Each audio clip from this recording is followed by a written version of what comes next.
Malaya, 1951. The British High Commissioner Sir Henry Gurney has been assassinated. That year alone has seen over 6,000 attacks, and civilian casualties have risen to over 1,800. Harold Briggs, architect of the Briggs Plan, leaves Malaya ill and disillusioned. The war on communist terror is in crisis. But the British cannot afford to lose face. They must hunt down Gurney's assassins and bring them to justice. Attention immediately focuses on the Chinese town of Truss, just 30 kilometers from Fraser's Hill, where Gurney was killed. Truss already has a bad reputation. Many skirmishes have been fought with communists in the town or nearby. You always felt that Truss was hostile. It struck me that not only the men and women, but even the children, even the dogs looked at me in a hostile way when I went through Truss.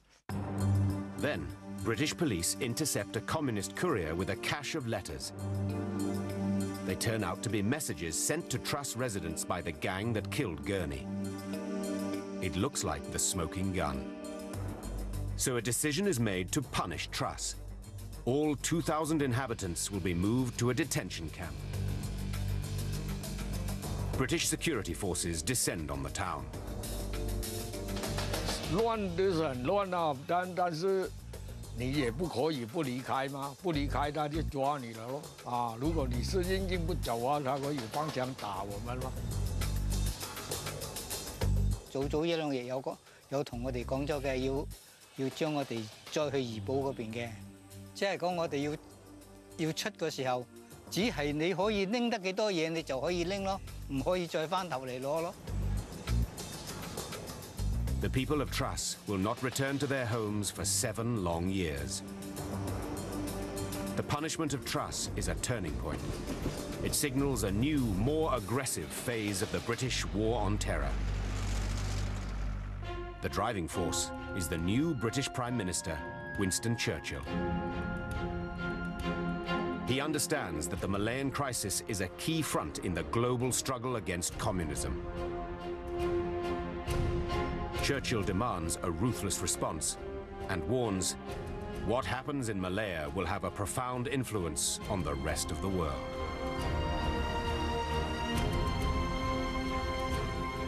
A replacement must be found for Gurney, and the new High Commissioner must possess the talent and resolution to smash the communist threat once and for all. Churchill appoints a tough-minded veteran of the Second World War, Sir Gerald Templer. He thought that I was the right person for the job. Anyway, he'd take a chance on me.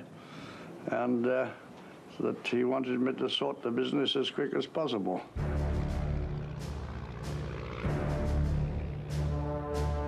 Templer has no previous Asian experience, but he is widely admired as an original strategic thinker, a human dynamo with a fondness for ripe language. Churchill fuses the role of High Commissioner and Director of Operations, giving Templer decisive new powers, the right tools for a hard job. He will be the Supremo, a virtual dictator. He was a man who controlled everything. He was a generalissimo dictator, and he knew his part and played it very well. Templer knows that force will not be enough to beat the communist. He must win Malayan hearts and minds, a phrase made famous during the emergency. In Malaya, General Templer ensured there was this top-down strategic coordination. Everyone had to sing from the same song sheet. The song sheet title was "Government is Your Friend." Templer's skills as a political soldier will prove vital, for he has been given another brief: to prepare Malaya for self-governance. Britain was prepared to give Malaya self-government within a few years' time.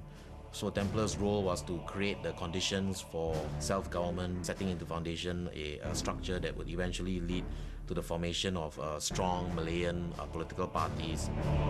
But first, Chin Peng's communists must be defeated, and Templar's mettle is tested just weeks after his arrival.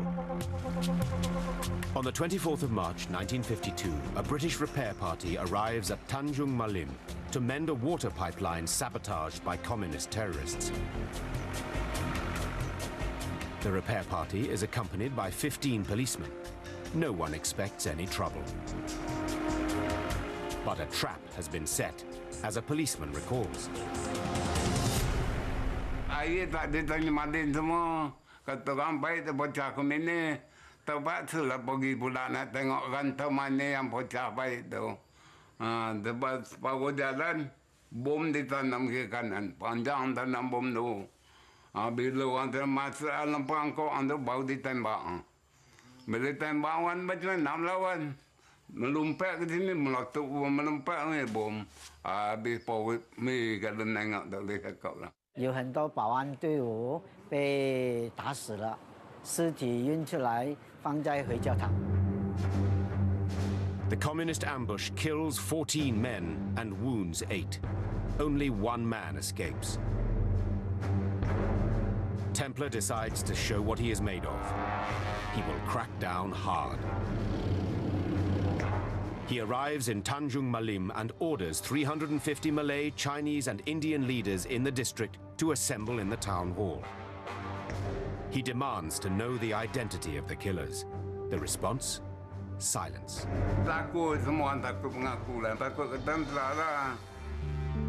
Templar doesn't hesitate. The people of Tanjung Malim must be punished. He announces a curfew and food rationing. The rice ration is cut to less than half. He says, "It doesn't amuse me to punish innocent people, but many of you are not innocent. You have information which you are too cowardly to give." The curfew was 22 hours. The people can only go out between 12 and 2. It was a very drastic measure. 戒严的时候，丹永马林的居民呢，相当困难。 Dia tak boleh, ke mana pun tak boleh. Begitulah undang-undang Templar. 2 weeks later, Templar orders Stage 2. The British distribute leaflets demanding information about local communists. Every adult must complete a form detailing everything they know. The completed, unsigned documents are collected in sealed boxes and sent directly to Templar's headquarters. For the new High Commissioner, the results are most gratifying. A rich trove of information spills from the open boxes. A few days later, the police return. 40 arrests are made. Tanjung Malim has been well and truly purged. Templar's decisive action galvanizes the war on terror. Soon, the new High Commissioner is everywhere, talking, listening, and above all, taking action. He made it a point to go around visiting villages, estates, in a fully armed motorcade. He was engaged in a political campaign to win hearts and minds of the people, to assure them the governance worked on the ground.